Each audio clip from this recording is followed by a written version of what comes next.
豪门千金在孤儿院收养男孩时，突然听到一道嫌弃的声音：“这位漂亮阿姨眼光不太行啊！你跟叔叔结婚这么多年没孩子，哪是运气问题？分明是叔叔偷偷在你水里加了避孕药。”女人脚步一顿，面上不动声色，余光却扫向身旁温文尔雅的丈夫，耳畔的心声仍在继续。他背地里早跟初恋生了娃，还把孩子送到这孤儿院，就是想等时机成熟，名正言顺把私生子领回家。私生子也早知道自己的身世，以为是阿姨拆散了他爸妈，心里恨得要命。等他长大了，第一个要杀的就是阿姨，还要吞了阿姨所有财产，连阿姨身边的人都不放过呢。女人瞥见不远处，一个扎着小揪揪的小姑娘正摇头叹息，眼神里满是对自己的怜悯。那心声显然是这孩子的。她不动声色地观察丈夫和私生子，两人神色如常，显然没听见这番话。她压下心头的惊涛骇浪，没有贸然拆穿，决定先试探一番。说起来，这男孩跟你长得真像，要是不知情的，还以为是你的亲儿子呢。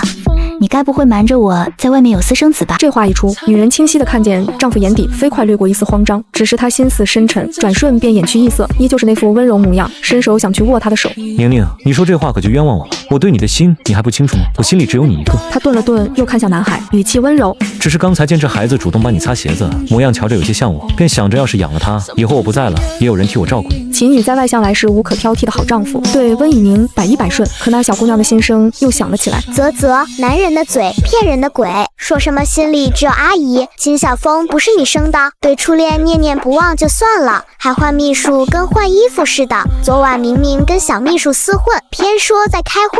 温以宁的脸色瞬间铁青，秦宇昨晚确实深夜才归，身上还沾着陌生香水味，当时只说是开会时沾到的，原来竟是这般缘由。怒火在胸腔里翻涌，他猛地一开目光，落在那个发新生的小姑娘身上，语气骤然柔和：“我忽然不想收养男孩子了，想养个小姑娘，这孩子就不错，白白嫩嫩的，一看就有福气。”星星愣了一下，心里满是疑惑：“咦，阿姨怎么要收养我？不选秦小峰了吗？”温以宁走到她面前，蹲下身，笑容温柔的晃眼：“小姑娘，你叫什么名字？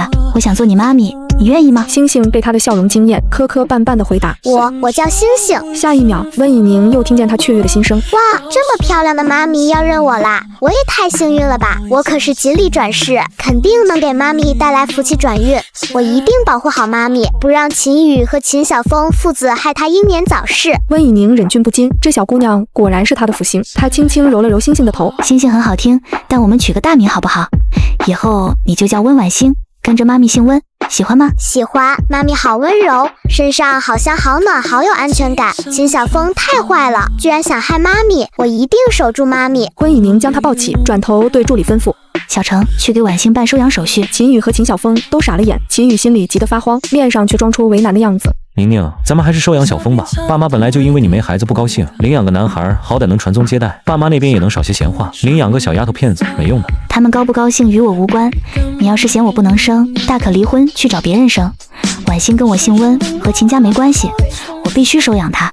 你要是不乐意，就找律师谈离婚。”他说完，冷冷睨了秦宇和秦小峰一眼，抱着温婉星转身就走。路过秦小峰时，他分明看见那孩子眼底翻涌的森冷怨恨。这孩子果然心思歹毒，幸好没选错。妈咪好霸气，太酷了。不过妈咪还不知道，秦宇已经开始偷公司的钱补贴他小情人的公司，还拿妈咪的钱养了好几个女人。我得找机会告诉妈咪才行。温以宁心头一沉，偷钱、养情人、算计家产，秦宇竟然藏得这么深。若不是遇到婉星，他恐怕到死都蒙在鼓里。回到家后，他立刻让佣人添置了一整套高定公主套装，把温婉星的房间布置得极尽奢华，件件都是顶尖好物。天啊，妈咪也太好了吧！这就是投胎投对了的感觉吗？听着他的心声，温以宁心情大好，决定亲自下厨给女儿做顿大餐。可饭菜刚备好，就听见温婉星的哭声传来：“妈咪，救我！”温以宁飞奔出去，只见温婉星死死扒着楼梯栏杆，脚下的楼梯上，秦小峰正头破血流地躺着。怎么回事？他要推我下楼梯，我抱着栏杆躲，他自己就滚下去了。秦宇也赶了过来，见儿子受伤，当即怒火中烧地瞪着温以宁：“温以宁，他只是个孩子，你怎么能对他下手？你凭什么把这种阿猫阿狗带回家？小峰不是阿猫阿狗，他是我儿子。你收养的儿子带回秦家去，别来我的地方，我不承认他。”他清楚秦宇自作主张把秦小峰带来，就是想逼他接受，但眼下孩子受伤，不是争执的时候。秦宇也知此刻不宜纠缠，抱起秦小峰，匆忙赶往医院。临走时，那冰冷的目光扫过温婉星，吓得小姑娘浑身一哆嗦。完了完了，这老登不会想杀我灭口吧？明明是他儿子先动手，还说我抢了他的身份，家里有监控的吧？温以宁紧紧抱着他，轻声安慰。星星别怕，有妈咪在，没人能伤害你。妈咪这就让舅舅们回来给你撑腰。温家有4姐弟，温以宁是大姐，3个弟弟在各自领域都颇有成就，对他更是十分敬重。除了老二温以凡在外考古赶不回来，老三温以初、老四温以清很快就赶了过来。两人一见温婉欣就喜欢得紧，老三送了一把纯金长命锁，老四则递上一枚羊脂白玉佩。老三，你说回来有事情宣布，是什么事啊？差点忘了。温以初一拍脑袋，起身往外跑，转瞬又拉着一个烫着红色大卷发的年轻姑娘进来，眉目温柔的介绍。姐姐，老四，正式给你们介绍，这是我女朋友孟之雨。大姐好，四弟好，我叫孟之雨。孟之雨笑着打招呼，目光落在温婉欣身上时，却飞快掠过一丝鄙夷。他在路上就听温以初说起，这孩子是领养的，自然没放在眼里。什么时候交的女朋友？怎么认识的？家里是做什么的？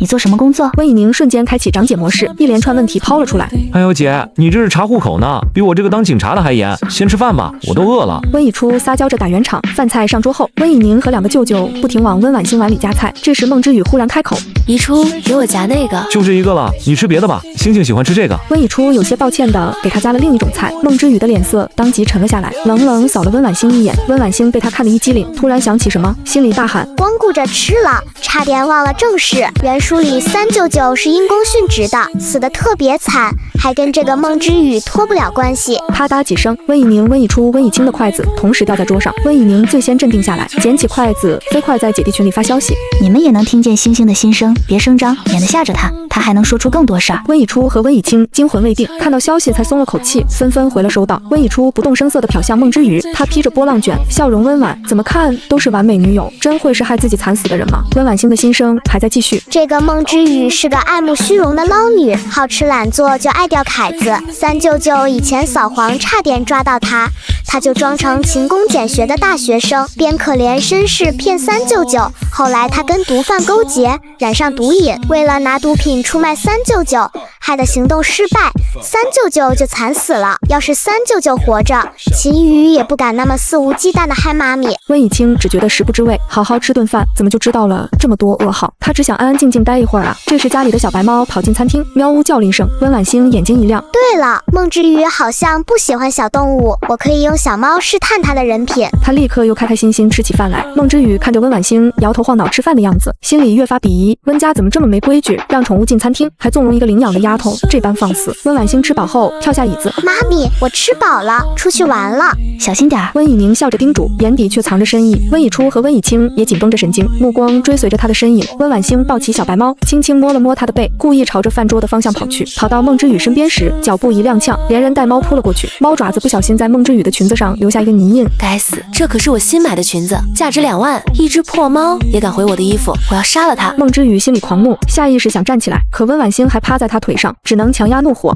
星星，你没事吧？温以初立刻拉起温婉欣，满脸担忧。没事的，3舅舅。温婉欣转头，乖巧地对孟之雨道歉。对不起，阿姨，让小猫弄脏你的裙子了。孟之雨站起身，强装温柔。没关系，星星，只是饭厅不是玩猫的地方，3舅母带你出去好不好？他说着，伸手揉了揉温婉欣的头，眼底却满是不耐烦。温婉欣一口答应，抱着猫往外走，心里却有数。要来了，要来了，他肯定要对小猫下手了。两人走到后花园，温家后花园极大，还建了个游泳池。孟之雨看着游泳池，眼底的恶意再也藏不住，对温婉欣说：星星，抱猫抱这么久，累了吧？3舅母帮你抱一会儿。温婉欣顺从地把小猫递给他，甜甜一笑。我去拿猫粮，马上回来。说完就朝着仓库跑去。看着温婉欣走远，孟之雨脸上的笑容瞬间狰狞，抱着小猫快步走到游泳池边，蹲下身就把小猫往水里按。温婉欣拿着猫粮回来，正好看到这一幕，当即惊叫：阿姨，你在干什么？他以为孟之雨最多把小猫扔掉，没想到竟然这么狠毒，要溺死他。孟之雨吓了一跳，慌慌张张把小猫扔开，想站起来解释，可脚下一滑，径直摔进了游泳池。他不会游泳，在水里拼命扑腾，大喊：救命！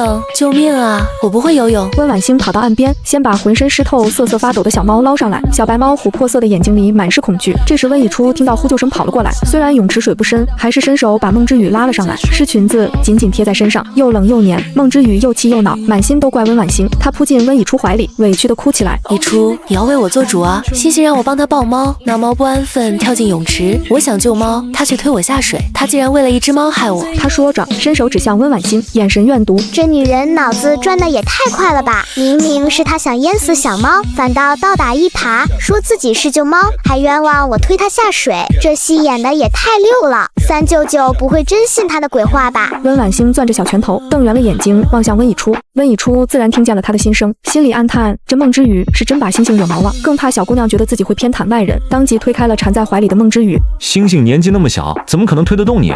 小雨，说实话，他还想再给孟之宇最后一个认错的机会，可孟之宇却像是被踩了尾巴，情绪越发激动，瞪着温以初怒吼：我说的就是实话，就是他为了一只猫推我下水的，是吗？温以初眼底最后一丝温度也消失了，冷声说道：大姐家院子里到处都装了监控，事情真相到底如何？调监控一看就清楚了。孟之宇脸色骤然一变，心里直打鼓，谁家后花园还装监控啊？不等他反应，就见温以清拿着笔记本电脑走了过来，屏幕上已经调出了后花园的监控画面。孟之宇的脸瞬间变得惨白如纸，浑身都开始发颤。温以初看着他这副做贼心虚的模样，失望到了极点。他双手揣进兜里，语气冷得像冰：小雨，我没想到你不仅虐待小动物，还冤枉星星，我接受不了你这样的人，我们分手吧。孟之宇气得咬牙切齿，冲着温以初放狠话：分手就分手，温以初，你以为我真稀罕你吗？等着吧，你迟早会后悔的。说罢，他捂着脸狼狈地跑了出去。温以初叹了口气，转身抱起瑟瑟发抖的小白猫，牵着婉欣回了客厅。客厅里，保姆早已备好浴巾和吹风机，温以初亲自给小猫擦干身上的水，又小心翼翼地用吹风机吹干，把它安置在温暖的猫窝里，全程都闷闷不乐。温婉欣看着他低落的样子，伸手抱住他的腿，仰着小脸劝道：三舅舅，你别难过了，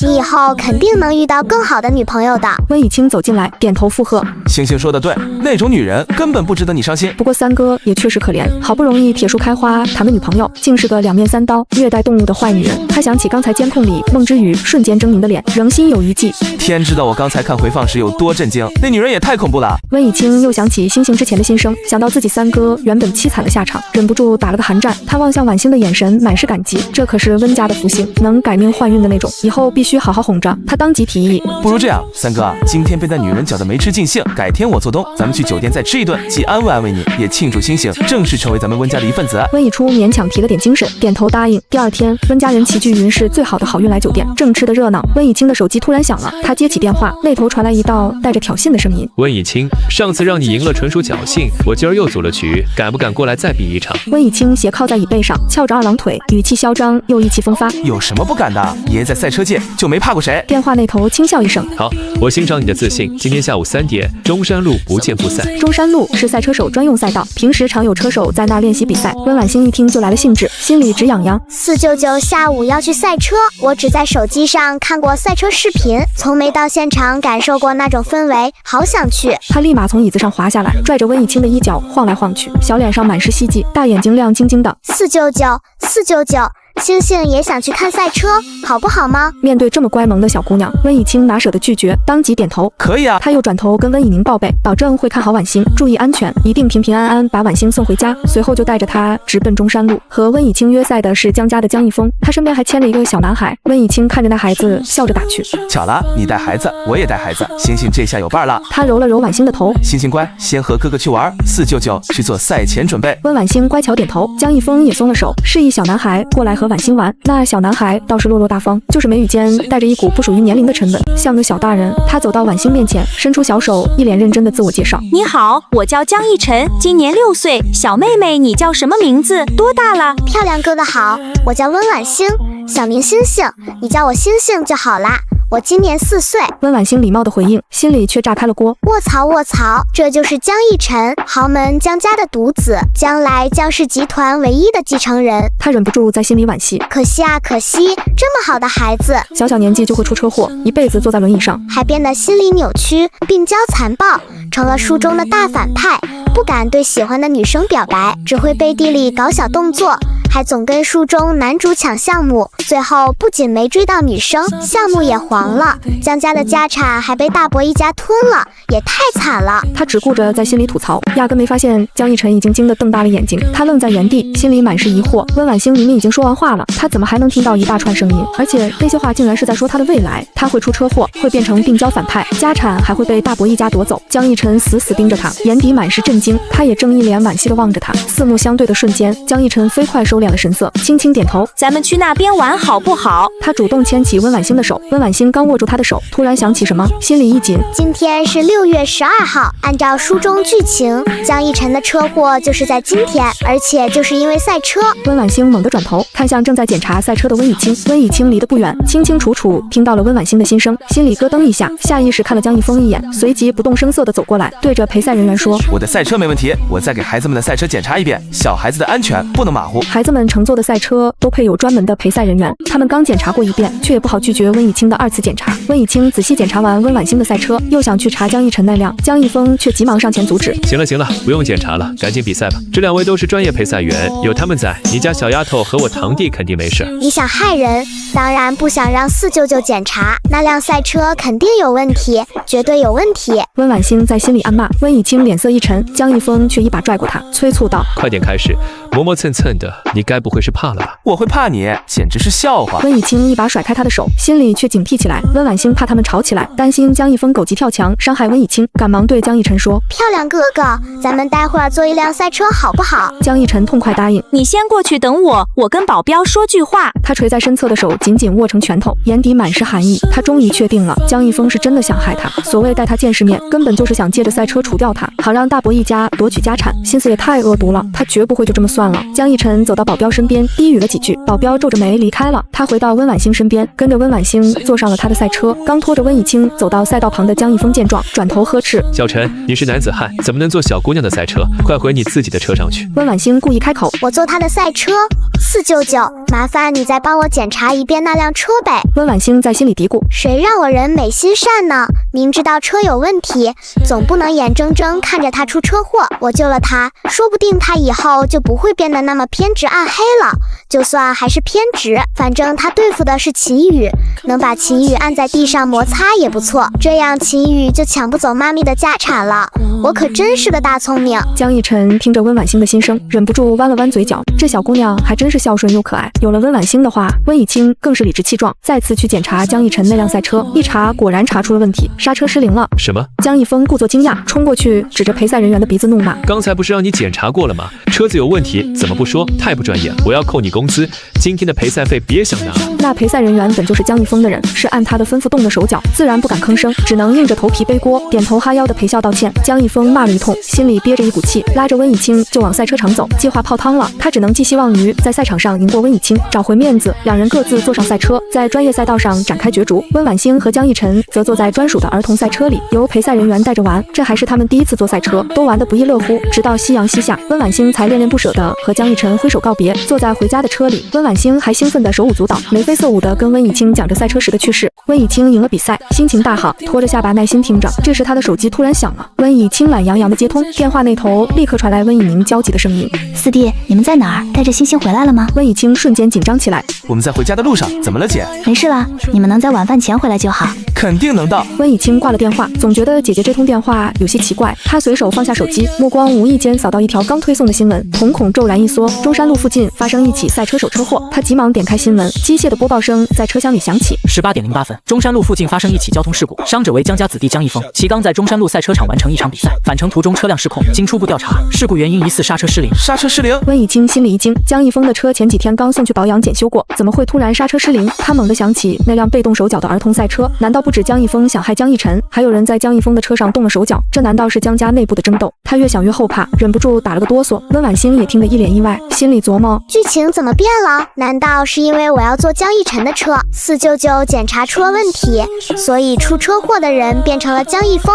不懂，不过江一晨没事就好。温婉星暗暗松了口气。此时江家的车里，江一晨也听到了这条新闻，该想想要怎么报答星星的救命之恩了。江一晨年纪虽小，却比同龄人沉稳得多，可一时也想不出合适的谢礼，只能催促司机快点回江家。回到家后，他立刻把温婉星救了自己的事告诉了江父江母。江父江母对视一眼，江母拿起桌上的请柬，笑着说：“温家刚才派人送来了请柬，邀请我们明天去参加宴会，说是要正式把他们唯一的女儿温婉星介绍给大家认识。这孩子是温以宁收养的，我们原本还犹豫要不要去，现在看来不仅要去，还得备一份厚礼。温婉星可是救了江一晨的命，江家自然要好好答谢。”江父江母立刻忙着准备贺礼，江一晨也转身去翻找自己的小珍藏，想备一份专属谢礼。另一边，温以清带着温婉星刚回到家，温以宁就急匆匆地冲了出来，一把将温婉星抱进怀里，上上下下左左右右仔细打量，又在她头上摸了摸，身上捏了捏，确认她安然无恙，毫发无伤，才彻底放下心来，声音还有些发颤。还好，星星没事就好。妈咪刚才快吓死了。他轻轻拍着温婉星的背，温柔地说：妈咪想早点告诉所有人，你是我的女儿，让外面的人以后都捧着你，敬着你，没人敢再欺负你。不过这需要星星打扮得漂漂亮亮的，陪妈咪去参加一场宴会。星星愿意吗？温婉星能清晰感受到温以宁对她的疼爱，心里甜滋滋的，连忙用力点头：我愿意。温以宁当即拨通电话，把云市最顶级的造型团队请了过来，同时赶来的还有个大奢侈品牌的负责人，带来了各式各样的高定衣服、鞋子和配饰，那些牌子都是温婉星上辈子只敢远远观望，连名字都觉得奢侈的存在。没想到温以宁为了一场宴会，竟然全都给他备齐了，果然是没有最好，只有更好。温婉星的总裁妈咪也太威武霸气了，她看着满屋子的奢侈品，眼睛都亮了。此时造型团队已经围着温婉星天花乱坠的夸个不停。温以清凑过来，一脸无奈地责问温以宁：大姐，你这是搞哪儿去？我邀请了全市所有有头有脸的人物来这场宴会，就是要明天宣布温婉星是我温以宁唯一的女儿。温以宁语气坚定，眼底满是冷意。我名下所有资产以后全是她的，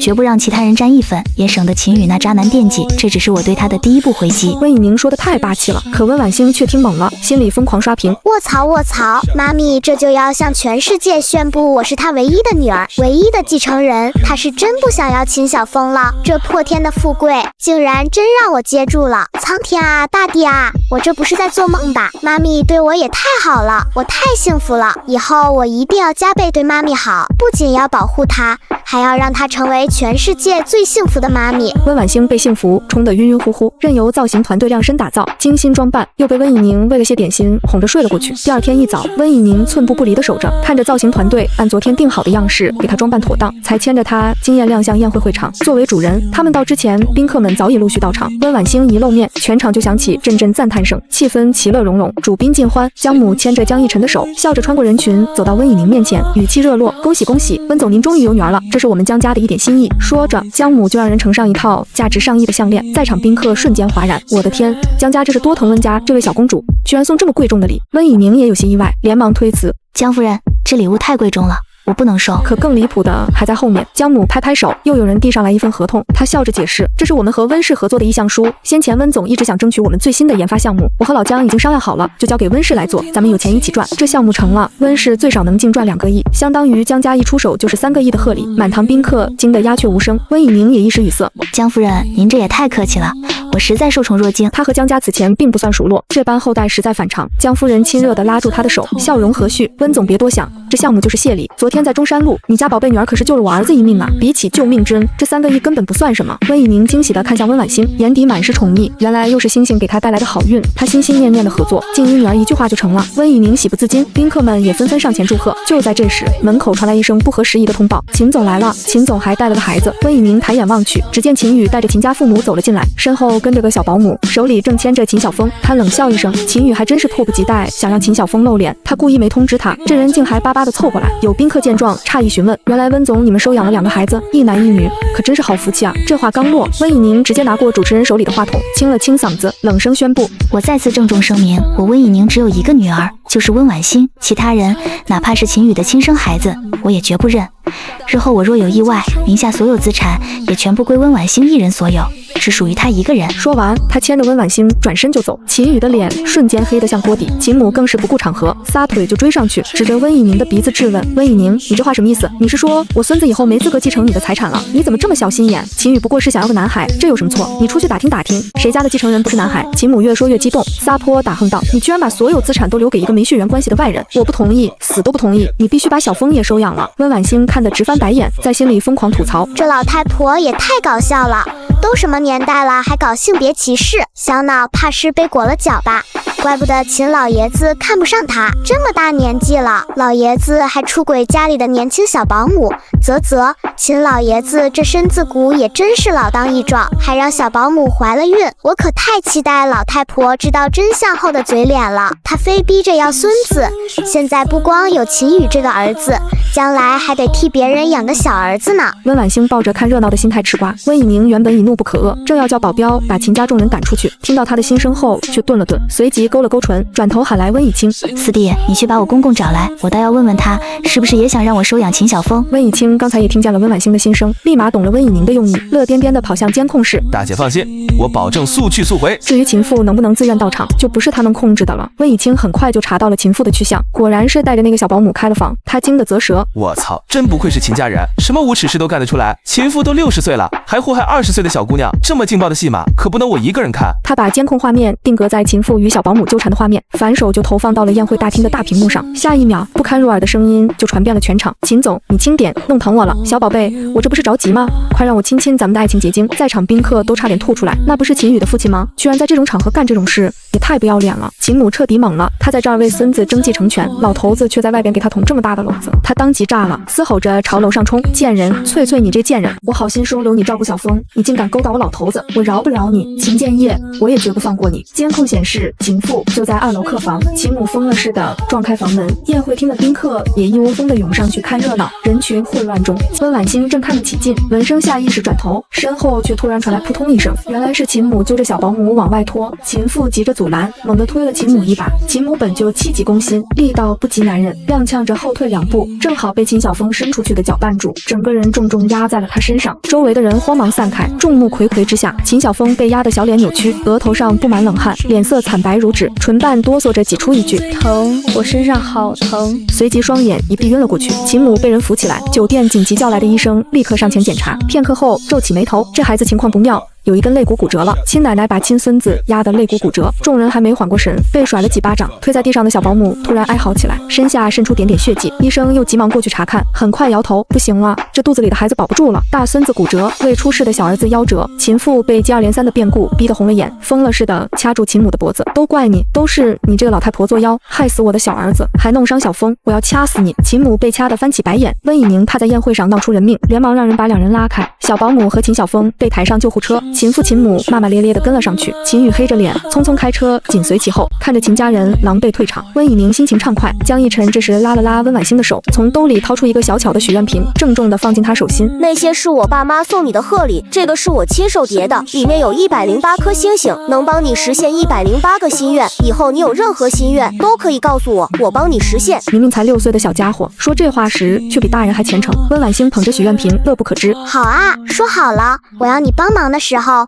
你可必须随叫随到。江逸晨重重点头，差点就要举手发誓。温婉欣不再逗他，眉眼亮晶晶的和他挥手告别。温以宁看着这一幕，感慨不已。我们星星果然是福星，走到哪儿都招人疼，连江家这高冷的小子都被他收服了。他索性决定带温婉欣去公司，反正公司将来也是星星的，早去晚去都一样，也给公司沾沾福运。刚走到办公室走廊，温以宁的秘书唐薇薇就端着咖啡迎了上来，微笑着打招呼：“温总，您来啦。”话音未落，他脚下突然一趔趄，整个人朝前扑去。温以宁急忙躲闪，唐薇薇扶着栏杆稳住身形，可手里的咖啡杯却飞了出去，不偏不倚泼了温以宁一身。温以宁的脸色瞬间沉了下来，冷声斥责：“唐薇薇，你怎么回事？”温婉欣当场惊得在心里爆粗：“卧槽卧槽，这就是唐薇薇，秦宇的白月光初恋，他绝对是故意泼妈咪咖啡的。秦宇把他初恋安插进公司当秘书，就是想让他近水楼台偷商业机密，补贴他那个小公司。不知道他现在已经偷了多少机密了。哎，妈咪也太可怜了，被渣男骗就算了，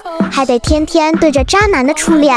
我得想办法让妈咪开除他才行。”温婉欣一心想着帮温以宁，温以宁却轻轻把她抱进怀里，柔声说：“星星乖，妈咪没事儿，你先进办公室玩，妈咪在这儿处理点事儿。”温婉欣乖巧应着，走进办公室后却没关严门，扒着门框偷偷往外看，就见温以宁扬手给了唐薇薇一个巴掌，冷声教训：“泼了我一身咖啡，连句道歉都没有。唐薇薇，你就是这么做事的。”温总，对不起，我不是故意的。唐薇薇被打懵了，气气哀哀的辩解：“我就是个小职员，每个月工资才9000，实在赔不起啊。”她瞥了眼温以宁的裙子，又小声说：“要不您把裙子换下来，我给您手洗，保证洗得和新的一样。”温以宁收回手，冷笑一声：“抱歉，我这裙子是限量高奢款，价值80万，而且是一次性的，水洗就废了。”唐薇薇也不傻，瞬间明白温以宁是故意刁难，当即渲然欲泣：“温总，您怎么能这么为难我？我可是秦总亲自推荐来的，要不咱们叫秦总过来评理，看看这事该怎么处理。”他哭哭啼啼的给秦宇打了电话。秦宇在医院本就焦头烂额，一边要照顾受伤的秦晓峰，一边要劝架骂街的父母，早已濒临爆发。接到唐薇薇的电话，他气得火冒三丈，当即驱车赶来了温氏集团。温以宁不急不躁，双手揣兜靠在栏杆上，静静等着他。秦宇对上他的目光光莫名有些心慌。今天秦家那点丑事闹得人尽皆知，毁了温以宁的宴会。可唐薇薇终究是无辜的，温以宁不该迁怒于人。她给自己打气了2句，勉强挤出个笑脸走过去，语气带着几分恳求。薇薇是我老同学，宁宁，看在我的面子上，饶了她这一次吧。她也不是故意的，也给你道过歉了。你是老总，得有点容人之量。秦宇这是想道德绑架，可温以宁早已通过温婉星的心声知晓了全部真相，哪里还会吃他这一套？他扬手就朝着秦宇的脸扇了一巴掌，冷声道：抱歉啊，秦宇，你在我这儿早就没什么面子可言了。秦宇刚说2句话就挨了打，当众丢了面子，当即也恼了，冷声呵斥：温以宁，你到底在闹什么？这里是公司，他又不是在工作上犯了错，值得你这么不依不饶，还动手打我？我打的就是你。温以宁望着他的眼神冰凉的刺骨，秦宇一噎，随即恼羞成怒。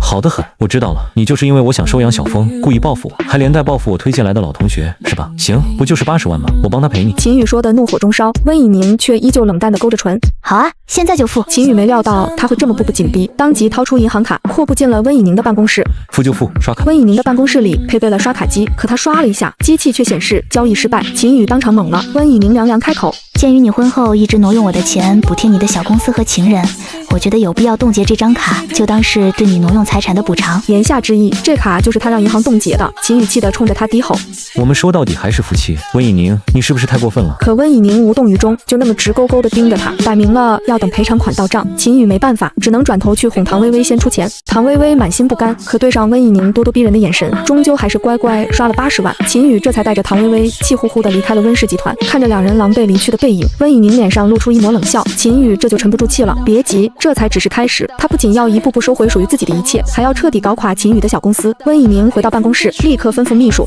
切断对秦宇公司的所有资金支援。秘书拿着平板认真记录，又问道：温总，您之前为了让秦总公司正常运营，还帮他打通了其他资金渠道，这些是否也一并收回？全部收回，再通知温氏所有合作方，立即终止与秦宇公司的合作，所有违约损失由温氏承担。20分钟后，秘书折返汇报：温总，所有合作方都已对秦总公司下达了终止合作的邮件，不出意外，1个小时内秦总就能收到所有解约通知。温以宁脸上浮起一丝冷意，他好日子过久了，都忘了当初的好日子是谁给的了，也该让他尝尝没钱没尊严的滋味了。另一边，秦宇的办公室里，所有座机电话都被打爆了。刘总，我们的合作刚签完合同，您这是违约？什么？您宁愿违约也要解约？喂，李总，项目都快收尾了，怎么突然要终止合作？有问题我们可以改啊。王董，您也要解约？我们可是多年的老朋友了，您是怕得罪温总？秦宇握着被挂断的电话，怒火中烧，猛地将手机砸在地上。温以宁这个贱人，毁我名声还不够，居然还断我财路。他站在窗边，急得焦头烂额。一旁沉默许久的秦晓峰突然开口：爸，是温以宁让他们终止合作的。秦宇颓丧地点点头，随即目露凶光。这个女人自从收养了那个小贱人，整个人都变了，再也不听我的话了。那个小贱人就是我们的灾星。提到温婉星，秦晓峰的眼神暗了暗，眉宇间闪过一丝阴鸷。这个小丫头接二连三坏他好事，他一定要让她付出代价。秦宇看着儿子苍白的小脸，眼神不由得软了几分。秦晓峰是他唯一的血脉，又在孤儿院待了那么久，他心里满是愧疚。小峰，你胸口还疼吗？没事爸，我少走动，多躺着就好。这份乖巧更让秦宇心疼。医生刚给秦晓峰包扎好伤口，他就强烈要求出院，说不想看着爸爸一个人对抗温家，要站在爸爸身后支持他。放心吧，儿子，你爸我不会这么轻易被那个贱人拿捏的。秦晓峰走到他身边，低声提醒：爸，不管怎么样，她现在还是您的妻子。她虽然口头声明财产归温婉星，但没立书面遗嘱。秦宇心中一惊，猛地回头看向儿子，随即眼前一亮。秦晓峰继续说道：我在孤儿院的时候见过有些哥哥姐姐父母双亡后，因为父母没给私生子立遗嘱，财产全被他们继承了。他的目光冷得像毒蛇。爸，我们得抓紧时间。正坐在一旁看漫画书的温婉星突然打个大大的喷嚏。温婉星揉了揉鼻子，心里嘀咕：又是谁在骂我？不用想也知道，肯定是秦家那对父子。星星，妈妈下午要去和客户吃饭，没法陪你了。下午你去三舅那儿跟他一起吃工作餐好不好？温以宁一脸歉意地看着温婉星。温婉星捧着漫画书，笑眯眯地说：妈咪放心去吧，我会乖乖的，不给三舅惹事。我们星星最乖了。温以宁揉了揉温婉星的头，抱着她来到地下停车场。刚一进来，温婉星就闻到一股浓重的汽油味，心里顿时咯噔一下。这气味怎么这么重？好像是从妈咪的车上飘来的。难道又是秦家父子做了手脚？这这也太可恶了。温以宁听到温婉欣的心声，下意识放慢了脚步，抱着她朝停车位走去。温婉欣的心声还在继续，肯定是那两父子干的。我没记错的话，他们剪断了妈咪车的刹车，还弄漏了油箱，就是想让妈咪出车祸死在路上，好恶毒。温以宁眼神一沉，立刻放下温婉欣，给助理打了电话。助理急匆匆赶来，检查完车辆后，面色凝重的汇报：温总，您车的油箱确实漏了，而且刹车也被人剪断了。调监控，我倒要看看是谁这么大胆。温以宁紧紧攥着拳头，这对父子简直明目张胆。保卫科很快传来监控视频，画面里一个蒙面人全副武装，3步1回头的靠近他的车，确认四周无人后就动手做了手脚，得逞后大摇大摆的溜了。温总有录像，但看不清对方样貌。秘书面露难色，温以宁心里清楚，秦家父子既然赶来，肯定早有准备，不会留下破绽。他吩咐道：把这些证据交给警方。温总，您开我的车吧，对方明显是针对您，说不定也动了您的备用车，我的车不起眼，更安全。温以宁接过钥匙，刚要上车，却发现温婉欣不见了。他心下一慌，正要寻找，就见温婉欣从角落里钻了出来，手里拎着一个脏兮兮的破布包。温以宁一把抱住温婉欣，紧张地说：星星，你刚才去哪儿了？吓死妈妈了，还以为你丢了。妈咪，你看，这是那个蒙面人的头套。温以宁眼神一亮，有了这个头套，就能找到幕后黑手了。他当即更改了和客户的见面时间，等着警察来处理。温总，这些事交给我处理就好。秘书轻声劝说。温婉欣看着秘书，一字一句地说：妈妈要亲自抓坏人。星星真棒，居然找到了这么重要的证物。话音刚落，警察就赶到了停车场。放心吧，温总，我们一定尽快破案。他顿了顿，又说：我已经让同事加强周边监控排查，很快就能锁定嫌疑人。温婉欣在心里嘀咕：王警官这样效率太低了，不如直接调查秦家父子的行踪，破案更快。温以宁听完温婉欣的心声，看向王警官，微微一笑：王警官，我有个怀疑对象，想提供一下他的基本情况，麻烦你们围绕他这几日的行踪调查。王警官立刻点头：那就麻烦温总跟我们回警局做个详细笔录。温氏当家人不会无故怀疑人，定然是有明确作案动机指向对方。一听到去警局，温婉欣眼前一亮：妈妈，是去三舅的警察局吗？三舅在吗？三舅的警局不在这辖区，我们这案子归王警官负责。温以宁轻轻摸了摸温婉欣的头，温婉欣转向王警官，奶声奶气地说：警察叔叔好厉害，快点帮妈妈抓住坏人。王警官看着温婉欣圆乎乎白净净的小脸，心头一喜。外界都说温家宠养着一个养女，今日一见果然讨喜。放心吧，小宝贝，叔叔一定尽快抓到凶手。温婉欣跟着温以宁去警局做完笔录，刚结束，检验科就传来了分析报告。王警官，头套上的 DNA 在数据库里匹配成功了。王警官和温以宁同时眼前一亮，没想到这么快就有结果了。匹配到的人是谁？一旁的小民警有些为难的看了眼温以宁，温以宁心中已然有了答案，沉声道：是不是秦宇？小民警点点头，没错。此时市中心写字楼里，秦宇正坐在办公室喝着红酒，得意地望着窗外。油箱漏了，刹车也剪了，而且我全副武装，监控只能拍到身影，拍不到脸。那你的装备呢？处理干净了吗？秦宇抬下巴，指了指一旁的旅行包，都在这儿，等下就拿去销毁。秦晓峰捂着胸口，慢慢走到包旁翻找起来。儿子，你也太谨小慎微了。秦宇看着他细致检查的样子，不由得皱眉。明明是儿子，却比他还操心，倒像是他老子。可他也清楚，儿子聪明，关键时刻总能点醒他。突然，秦晓峰脸色一变，惊慌失措地翻着包。爸，你的头套呢？怎么不见了？秦宇浑身一僵，立刻放下酒杯，冲过去翻找。旅行包里果然没有头套的踪影。父子二人面面相觑，都慌了神。就在这时，门外传来敲门声，秘书惊慌地跑进来：秦总，有几位警察找您。糟糕，怎么这么快就来了？秦宇心头一沉，却还是强装镇定，跟着秘书来到会客间。你是秦宇？王警官出示警官证，随即对同事使了个眼色，请跟我们走一趟，配合调查。秦宇拼命狡辩：警察先生，你们是不是弄错了？我没有作案。是不是弄错？回警局查过就知道了。公司员工眼睁睁看着秦宇被警察带走，全都面面相觑，眼里满是八卦。等警察走后，办公室彻底炸开了锅。秦总怎么被抓了？出什么事了？我听小道消息说，秦总和温总感情破裂，要离婚了。温总要是不要秦总了，咱们公司岂不是要完了？没人注意到躲在角落里的秦晓峰，他目光阴恻恻地扫过众人，双手紧紧攥在身后，眼底满是怨毒。温家这一家人真是祸害，若是秦宇真的被抓进去，他该怎么办？他再也不想回孤儿院那种地方了。突然，一名员工拿着手机大喊：大家快看最新消息，温总正式宣布要和秦总离婚。温氏集团内，温以宁正陪着温婉欣看漫画书，一旁的秘书不停应付着媒体记者的来电。离婚消息一经放出，瞬间掀起轩然大波，所有媒体都争相致电核实。温总，律师已经草拟好了离婚协议书，请您过目。秘书将协议书放在桌上，温婉欣在心里嘀咕：协议书有什么用？写的再细，也挡不住秦宇玩阴的。妈妈辛辛苦苦布局，结果秦宇会在离婚冷静期里掏空温氏的后备客户资源，还把最大的客户魏家给挖走。温以宁面色一凝，神情瞬间凝重起来。魏家是温氏几十年的老客户，也是世交，关系一直稳如泰山。可星星既然这么说，就说明秦宇确实有办法撬走魏家，这让他满心费解。秦宇到底有什么本事，能动摇魏家与温氏的合作？协议书我先不看了，这2天估计有大动作，你注意随时待命，有情况立刻报警。另外，这几日出行记得带上律师。秘书应声退下。温以宁看着温婉星拿着彩笔在白纸上涂画的模样，陷入了深思。若是秦宇真要对魏家下手，他必须先一步做好防备，抢在他前面稳住局面。妈妈，我要出去玩。温婉星放下彩笔，伸着小手抱住他的胳膊。星星想去哪里玩呀？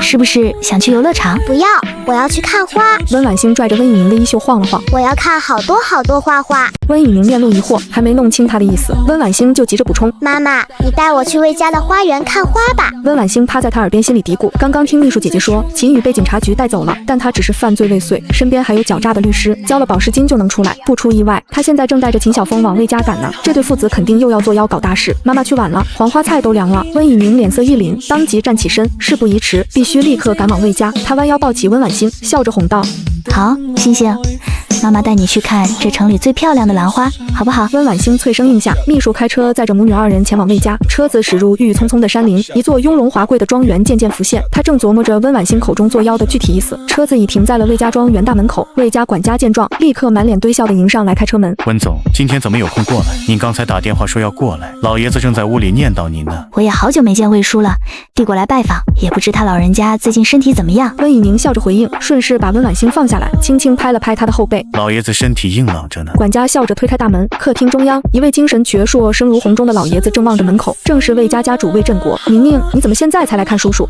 魏叔，最近公司事情多，一直没抽开身。温以宁侧身让过温婉星。我女儿星星听说您家的兰花开得好，吵着要来看看。温婉星立刻扬起圆乎乎的小脸，奶声奶气地喊：爷爷好。魏振国乐呵呵地蹲下身，揉了揉温婉星的头，话语里满是艳羡。这就是你收养的小姑娘吧？听说你收了她之后，温家股价都疯涨，真是个小福星。你找男人的眼光不怎么样，找女儿的眼光倒绝了，真是好福气。魏叔说笑了，您的小孙子不也很讨喜？他出生那年，魏家可是谈成了一笔大生意，也是你们魏家的小福星。温以宁笑着回应，话音刚落，管家就急急忙忙闯了进来，神色慌张。老爷子，不好了，小少爷出事了。魏振国脸色骤变，猛地站起身，身子晃了晃，勉强撑住沙发扶手，声音颤抖：天天，他怎么了？小少爷掉进湖里了，差点淹死，现在已经送医院了。魏振国顿时慌了神，连声催促：快送我去医院，这孩子不能有半点闪失，他要是出了差错，他话未说完，眼底已满是后怕。魏振国这辈子坐拥万贯家财，却屡屡被人算计。早年独生子遇车祸落下残疾，如今连小孙子都遭此横祸，总有人靠着伤害他的至亲来谋取利益。温以宁微微皱眉，魏家独子虽因车祸身体素质大不如前，但仍在打理集团事务，只是力不从心。魏家正因缺乏能独当一面的后辈，才对温氏格外信任，这也给了秦宇可乘之机，让他有了咸鱼翻身的底气。温以宁牵着温婉星跟着魏振国赶往医院，刚下车，身后就传来一道稚嫩的声音：魏爷爷，江阿姨。回头一看，竟是江逸晨站在不远处。他快步走上前，目光落在温婉星身上，轻声道谢：小丫头，上次谢谢你。谢我什么呀？江逸晨微微皱眉，才反应过来这小丫头根本不知道自己能听见她的心声。他眼底闪过一丝玩味，勾了勾嘴角：谢谢你上次把那辆漂亮的赛车让给我开，我很喜欢。温婉星心里嘀咕，上次那辆赛车是粉红色的，莫非江逸晨喜欢粉红色？真没想到他还有这种癖好，嘴上却没多说，只是反问：你怎么在这里？江逸晨轻笑一声，语气带着几分从容：这医院是我家的。话音刚落，院长就亲自匆匆赶来，对着魏振国躬身汇报：魏老爷子，小少爷情况已经稳定了，您放心。魏振国长舒一口气，抹了把眼角的湿意，声音仍带着后怕：太好了，没事就好。一行人走进病房，里面还站着2个浑身湿漉漉的人。魏振国皱了皱眉，刚要发问，管家就连忙解释：老爷子，就是这对父子救了小少爷，要是没有他们，小少爷恐怕……原来是救命恩人。魏振国的神色瞬间柔和下来，那2人正是秦宇和秦晓峰，父子俩满脸狼狈，脸上的湖水都来不及擦干，神情却透着几分刻意的焦虑。听见脚步声，他们转头看向魏振国，姿态恭敬至极。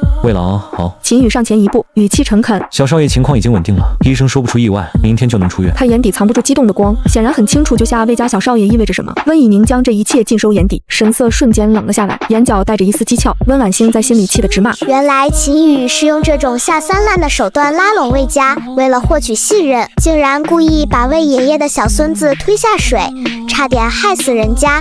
现在还有脸来邀功，真是人不要脸，天下无敌，应该赶紧报警，沿着湖边查线索，肯定能找到人为策划的证据，这根本不是意外。江逸晨猛地抬头看向温婉欣，眉头拧成一团，神色沉了下来。他心里清楚，现在拆穿根本没用，没有实打实的证据。秦家父子这出戏做得天衣无缝，还已深入局。魏振国现在感激他们还来不及，根本不会相信质疑的话。我见过你，你是宁宁的丈夫秦宇对吧？你们是魏家的大恩人，我们欠你们天大的情。魏振国记性极好，虽只见过秦宇几面，却对这个温家上门赘婿印象深刻。魏叔严重了。秦宇轻轻拍了拍秦晓峰的背，语气谦逊。是我儿子先看见小少爷掉进湖里，他不顾自己的伤势，第一个跳下去救人的。好孩子，你真是遭罪了，受了伤还想着救我孙子，我们魏家欠你的太多了。魏振国心疼不已，温婉欣在心里哀嚎。完了完了，老爷子上钩了！要是有人能拆穿这对父子的虚情假意就好了。他们明明是自己设的局，收买了湖边管理员，把小少爷推下去，现在倒成了救命恩人，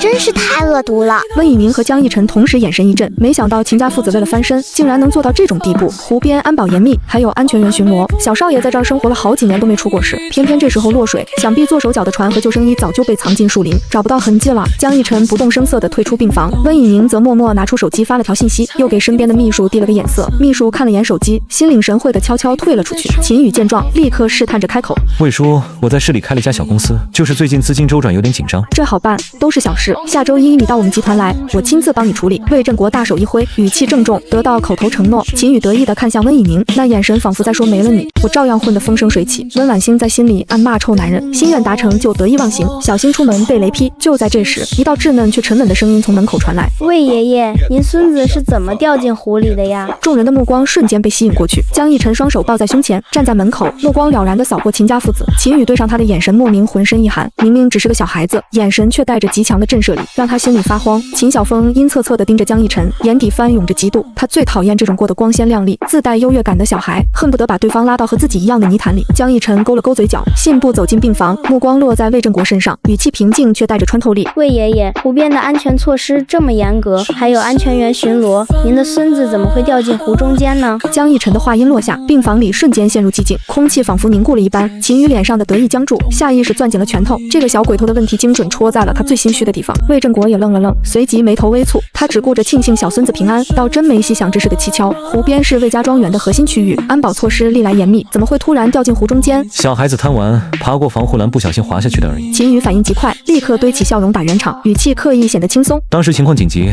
我和小峰只顾着救人，也没来得及多想细节，能救下小少爷比什么都重要。秦晓峰也立刻配合着点头，捂着胸口轻声附和：是啊，爷爷，我看见小弟弟在湖中间挣扎，吓得赶紧喊爸爸。我们跑过去的时候，巡逻的叔叔还没到呢。江逸晨的眼神太锐利了，像能看穿他所有的伪装。江逸晨挑了挑眉，脚步缓缓挪动，目光扫过父子俩湿漉漉的衣角。可我刚才问过巡逻的安保人员，他们说事发时正在附近巡逻，听到动静赶过去只用了2分钟，却只看见你们父子俩在湖边拖拽小少爷，连艘救生船都没有。他顿了顿，语气带着与年龄不符的沉稳。湖中间距离岸边足足有10米远。连串的追问直击要害，秦宇的脸色瞬间变得惨白，支支吾吾说不出话。我们当时情况混乱，可能是我记不清了。记不清了。江逸晨冷笑一声，抬手拍了拍手，病房门被推开，2名穿着安保制服的人走了进来，身后还跟着一个低着头、神色慌张的中年男人，正是湖边的管理员老张。魏爷爷，这位是湖边的管理员老张，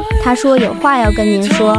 江逸晨的目光落在老张身上，语气带着不容置疑的压迫感。老张，请把今天发生的事一五一十的告诉魏爷爷。老张浑身发抖，抬头看了眼秦宇，又慌忙低下头。秦宇见状，立刻厉声呵斥：你乱看什么？这里没你的事，赶紧出去。他试图用气势震慑老张，可声音里的慌乱却藏不住。秦先生，事到如今，你就别再装了。老张深吸一口气，像是下定了决心，对着魏振国躬身道：魏老爷子，对不住，小少爷落水的事是我被秦先生收买，故意把小少爷引到湖中间的浅滩缺口处，又趁他不注意推了一把。你胡说！秦宇怒吼着就要冲上去，却被身边的警察拦住。温以明早已安排秘书联系了之前负责刹车案的王警官，此刻警方恰好赶到，正好撞见这一幕。秦宇，麻烦你冷静点。王警官官出示警官证，神色严肃。老张急忙辩解，从口袋里掏出手机，点开转账记录。秦先生，你昨天给我转了5万块，让我把小少爷引到缺口处，还说事后再给我5万块封口费。这些转账记录和聊天记录都还在，你还让我把湖边的监控角度调偏，避开那个缺口，我都照做了。众人凑过去一看，手机屏幕上的转账记录清晰可见。聊天记录里，秦宇详细吩咐老张如何引开巡逻安保，如何制造意外落水的假象，甚至叮嘱他事后销毁作案时用的小船。魏振国看着手机里的内容，气得浑身发抖，指着秦宇的鼻子，声音因愤怒而嘶哑：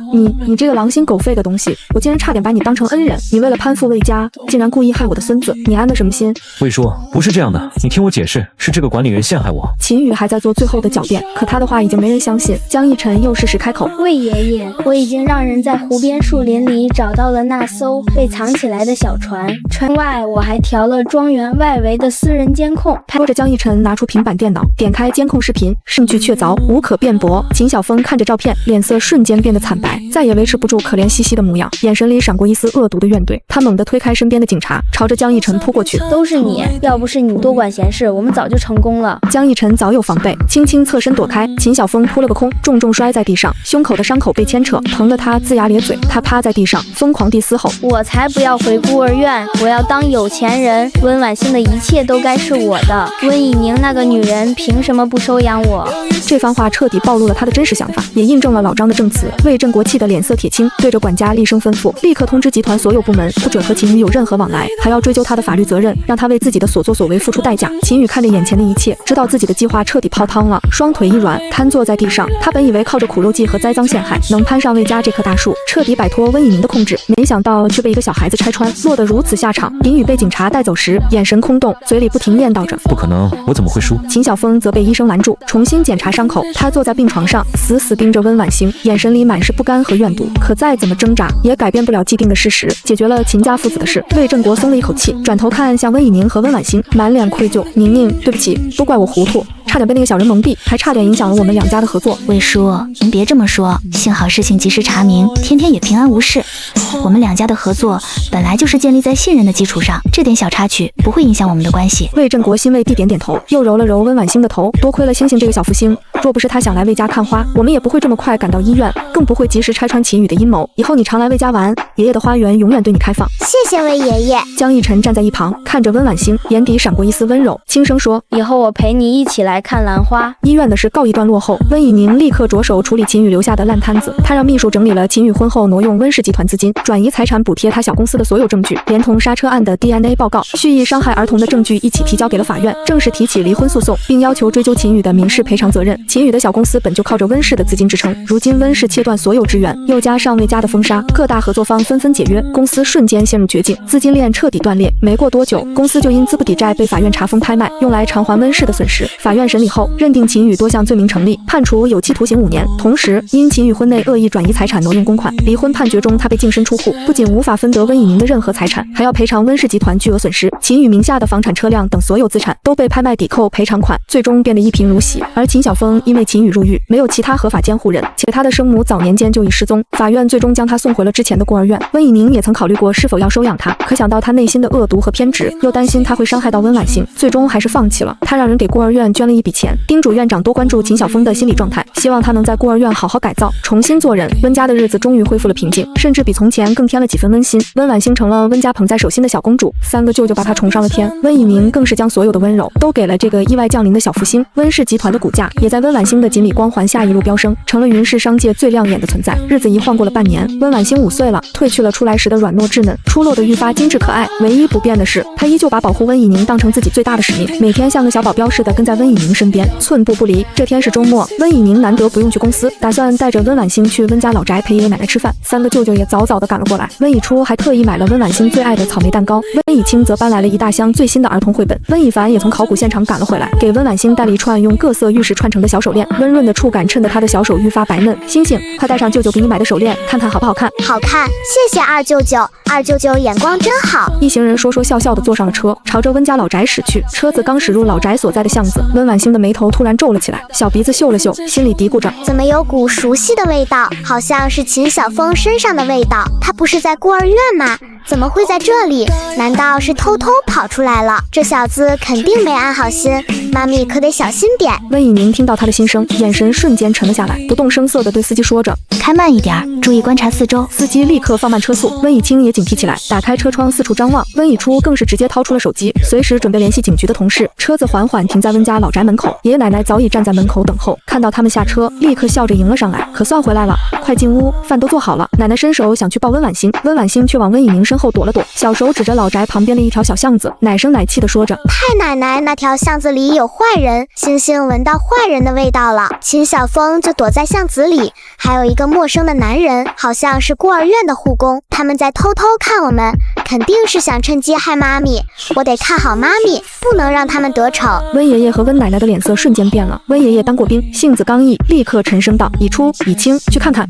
好。温以初和温以清应了一声，立刻朝着小巷子走去。刚走到巷口，就看到两个身影慌慌张张的想跑，正是秦晓峰和一个30多岁的男人。站住！温以初大喝一声，快步追了上去。他是警察，身手矫健，没几步就追上了两人，一把将他们按在了墙上。秦晓峰挣扎着，脸护工也吓得浑身发抖，结结巴巴地说着：我不是故意的，是这孩子求我说他想来看看他爸爸留的东西，我才偷偷带他出来的。温以清冷冷地看着他。孤儿院的护工不好好看着孩子，竟敢偷偷带他出来，你知道这是什么行为吗？护工脸色惨白，一句话都说不出来。温以宁抱着温婉欣走了过来，看着秦晓峰，眼神里没有一丝温度。秦晓峰，你不在孤儿院好好待着，偷偷跑出来做什么啊？我为什么要在孤儿院待着？那本来就是我的家。温婉欣，你抢走了我的一切，你想回来做梦？妈咪的东西都是妈咪的，还有我的，你连一根手指头都碰不到。你这个坏家伙，肯定是在孤儿院待不下去了，想回来搞破坏，我才不会让你得逞呢。小脸上却依旧是一副乖巧的模样，只是看向秦晓峰的眼神里多了几分警惕。温奶奶看着秦晓峰，叹了口气：孩子，路是你自己选的，你爸爸做了那么多坏事，都是咎由自取，你不该再执迷不悟了。我没有执迷不悟，都是温以宁的错。要是他当初收养了我，我就不会去孤儿院，我爸爸也不会变成这样，都是他的错。我从来没有义务收养你，更何况你心思歹毒，满心都是算计。就算我当初收养了你，你也只会害了我。他说完对温以初说：以初，联系孤儿院，让他们来把人接走。另外，这个护工也让孤儿院好好处理。好。温以初立刻拿出手机联系孤儿院。秦晓峰看着温以宁冰冷的眼神，知道自己今天又失败了。他狠狠瞪了温婉欣一眼，眼底的怨毒几乎要溢出来，心里暗暗发誓：温婉欣、温以宁，你们给我等着，我一定会回来的。我要让你们付出代价，我要让你们一无所有。很快，孤儿院的院长就带着人赶来了，连连向温家人道歉，将秦晓峰和那个护工带走了。院长还特意表示会对秦晓峰严加管教，绝不会再让他偷偷跑出来。这场小风波并没有影响温家人吃饭的心情。回到老宅，一桌丰盛的饭菜早已摆好，爷爷奶奶一个劲的给温婉欣夹菜，温婉欣吃得津津有味，时不时还给爷爷奶奶和舅舅们夹菜，嘴甜的说着：太爷爷、太奶奶、舅舅们，你们也吃菜，好好吃。一顿饭吃得其乐融融。饭后，温婉欣拉着爷爷奶奶的手在院子里散步，她的小嘴巴叽叽喳喳的说着话，讲着自己在幼儿园的趣事，逗得爷爷奶奶哈哈大笑。院子里的月季开得正盛，温婉欣伸手轻轻摸了摸花瓣，软乎乎的，心里又想起了秦晓峰，忍不住叹了口气：爷爷奶奶真好，要是秦晓峰能改邪归正就好了。不过他好像根本改不了，以后可得多提防着点，不能让他有机会伤害妈咪和爷爷奶奶。而且他在孤儿院肯定也不好过，可是他太坏了，我又不能可怜他，不然他又会趁机欺负妈咪，好纠结呀。温婉欣一边走一边在心里想，小眉头微微皱起，一副小大人的模样。温以宁看着他小小的身影，嘴角扬起温柔的笑意，他走上前，轻轻牵起温婉欣的小手。星星在想什么呢？是不是累了？我们进屋休息一会儿好不好？温婉欣摇摇头，扬起小脸看着温以宁，笑得眉眼弯弯。妈咪，星星不累，星星在想以后要每天都陪太爷爷、太奶奶散步，还要陪妈咪，让妈咪每天都开开心心的。妈咪太辛苦了，每天要上班，还要照顾我，我一定要乖乖的，不让妈咪操心，做妈咪的小棉袄。温以宁的心瞬间被暖化了，弯腰将温婉欣抱了起来，在她的小脸上亲了又亲。我的星星真乖，妈咪也会一直陪着星星。陪着爷爷奶奶，陪着舅舅们，我们一家人永远在一起。日子依旧平静地过着。温婉星在幼儿园里成了最受欢迎的小朋友。她不仅长得可爱，还特别聪明，而且运气极好。不管是画画比赛还是唱歌比赛，总能拿到第1名。幼儿园的老师和小朋友都特别喜欢她，都说她是个小福星。有一次，幼儿园组织画画比赛，主题是我的家人。温婉星画了温以宁、3个舅舅、太爷爷、太奶奶，还有江逸晨。画面色彩鲜艳，充满了童趣，一举拿下了1等奖，还被挂在了幼儿园的展示墙上，引得不少小朋友和家长驻足观看。江逸晨也和温婉星在同一所幼儿园，他上大班，每天都会主动等着温婉星放学，牵着她的手一起走出幼儿园，像个小骑士似的保护着她。江逸晨依旧能听到温婉星的心声，也依旧把温婉星当成自己要守护的人。有一次，幼儿园里有个调皮的小男孩，看到温婉星的手链好看，就想抢过来，还推了温婉星一把。温婉星踉跄着差点摔倒，江逸晨立刻冲了过去，挡在温婉星面前，冷冷地看着那个小男孩，不许欺负星星。小男孩被江逸晨的气势吓到了，站在原地不敢动。温婉星拉了拉江逸晨的衣角，小声说着：“江逸晨，我没事。”心里却忍不住嘀咕：江逸晨好勇敢，像超人一样。那个小男孩太坏了，居然推我。不过江逸晨保护我了，我一点都不害怕。以后我也要变得勇敢一点，不能总是让江逸晨保护我，我也要保护江逸晨。江逸晨听到后，嘴角扬起一抹浅笑，伸手揉了揉他的头：“星星别怕，有我在，没人能欺负你。”下午幼儿园放学，江逸晨像往常一样牵着温婉星的手走出幼儿园。温以清早已在门口等候，看到他们笑着挥了挥手：“星星，逸晨，这里。”温婉星看到温以清，立刻松开江逸晨的手，朝着温以清跑去。4舅舅，江逸晨跟在他身后，走到温以清面前，礼貌地喊了一声：“温叔叔好。”逸晨真乖。温以清笑着揉了揉他的头：“走吧，叔叔送你们回去。对了，星星，今天幼儿园有没有发生什么好玩的事儿呀？给4舅舅讲讲。”温婉星坐在后座，手里拿着江逸晨给他的棒棒糖，吃得一脸开心，叽叽喳喳地给温以清讲着幼儿园的趣事，讲自己画画拿了1等奖，讲江逸晨保护他的事情，眼睛里满是骄傲，心里还忍不住碎碎念：江逸晨真好，总是给我带好吃的。